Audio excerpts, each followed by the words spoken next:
Gaius Messius Quintus Trajanus Decius was the emperor who issued the first empire-wide edict that led to the prosecution of Christians and Jews.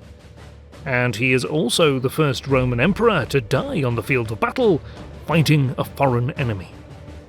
Hello everyone, and welcome to the SPQR Historian. On this channel we cover Roman history and we try to present the past as it was to the best of our ability and the available evidence. If that sounds good, please consider clicking the subscribe button at the bottom right of your screen. Ascension.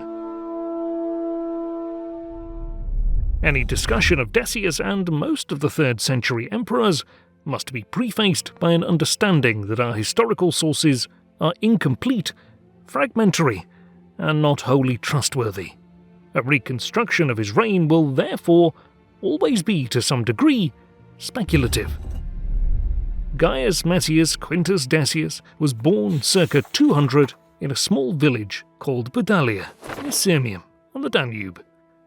His family, though obscure, was very wealthy, which secured him a position in the Senate in Rome. He was governor of one of the Mosian provinces in the mid-230s. When Emperor Philip the Arab was fearing the collapse of the empire when facing rebellions and barbarian invasions, he spoke to the Senate in 248, offering his resignation. Decius persuaded him to stay in power, forecasting that the usurpers would surely soon die at the hands of their troops. Philip was evidently impressed by Decius's enthusiasm and trusted the command against the revolt in Pannonia and Moesia to him, and elevated him to the consulship. And Decius seems to have been a good choice. He was a native of the region, and had served as governor in Moesia.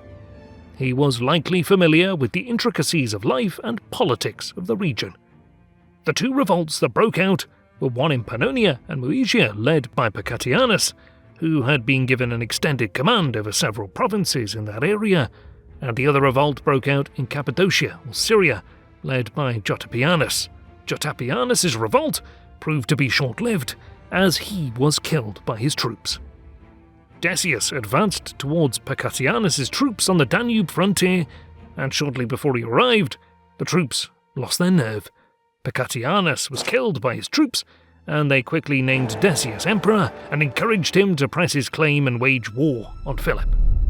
Philip led out an army in June of 249 to meet his newest rival for the purple, and at either Verona in northern Italy or Beroea in Macedonia, he lost the battle and died, making Decius undisputed emperor, and one of his first acts as emperor was to adopt the honorific name of Trajan, celebrating one of Rome's greatest emperors.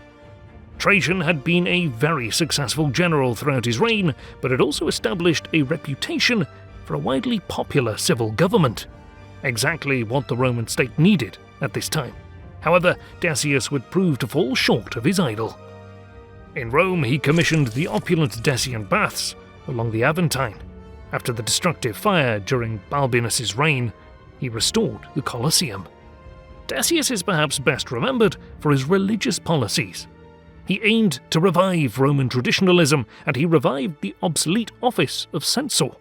And within the context of the obviously faltering Roman state, he perhaps thought the Roman gods had abandoned them. So to win back the favour of the gods, temples were restored, and he championed Roman traditional rituals and virtues. And furthermore, he issued an edict requiring all inhabitants of the empire to sacrifice to the gods and also observe pagan rituals, something that both Jews and Christians, ever since the reign of Nero, had always refused to do. As a result, the Jews and Christians were obviously not doing their part in securing the favour of the gods, so they were traitors. While the Christians were not ordered to give up their faith, they were tortured and executed if they refused to demonstrate allegiance to the Roman state. Even Pope Fabianus of Rome was killed during the prosecutions. The Gothic War. In 250, the Goths once again invaded Roman territory. Now led by their king, Cniva, he divided his forces, sending one army into the eastern part of Moesia, marching towards Marcianopolis, which they were able to seize. Cniva led his army south, attacking Novae in Moesia, but the governor of the province, Trebonius Gallus, was there, and he was able to defend the city. Cniva was forced to head further south, towards Nicopolis. The city was plundered, and the Goths headed further south before Decius could catch up to Cniva. The Goths were able to cross the mountains into Thrace. Decius soon followed, and when he had crossed into Thrace, ordered his troops to build a camp close to the city of Beroea. The Romans were exhausted after marching over the mountains. Cniva took advantage of the situation by launching a surprise attack on Decius's forces while they were constructing their camp, and the Romans suffered a devastating defeat. The emperor barely escaped by jumping on a horse and fled back to Moesia to link up with Gallus, where they raised a new army from the garrisons along the Danube frontier. Meanwhile, Cniva was raiding Thrace unopposed, and he soon linked up with the Second Gothic Army coming from Marcianopolis and marched towards Philippopolis, where the governor of the province, Priscus, was stationed. Priscus had heard of Decius's defeat and saw an opportunity to seize the throne for himself. He negotiated with Cniva, who would help him defeat Decius once and for all, and install himself as emperor. Cniva made a show of accepting the offer, and Priscus let the Goths enter Philippopolis.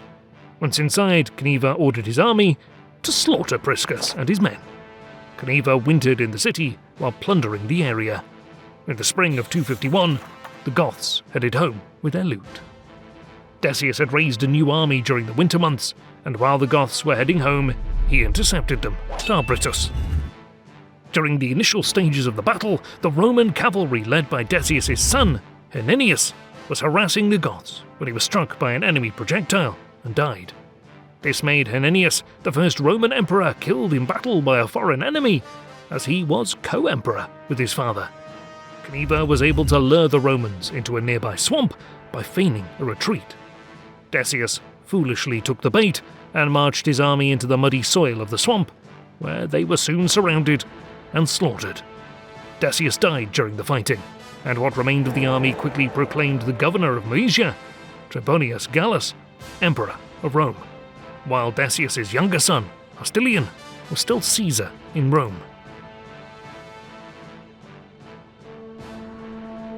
Final thoughts. Decius's defeat and death at the hands of the Goths sent a shockwave through the empire. Never before had a Roman emperor died in a battle against a foreign enemy. The Christians rejoiced at his death and saw it as divine retribution for his prosecution. But it's worth keeping in mind the context of these prosecutions before we judge him too severely. From a Roman point of view, if the Christians refused to adhere to what was best for the state, they were, in their minds, clearly traitors and jeopardized the security of the empire. Decius seems to have been a very traditional emperor who tried to stabilize the state after a period of crisis. On his coins, he displayed the great emperors of old, and he even adopted the name of Trajanus to once again recapture the glory of Rome. Thanks for watching the video. Remember to like and subscribe if you enjoy the content we make here on the channel. It really helps us grow and reach more people. The next video in the series will be on Trebonius Gallus.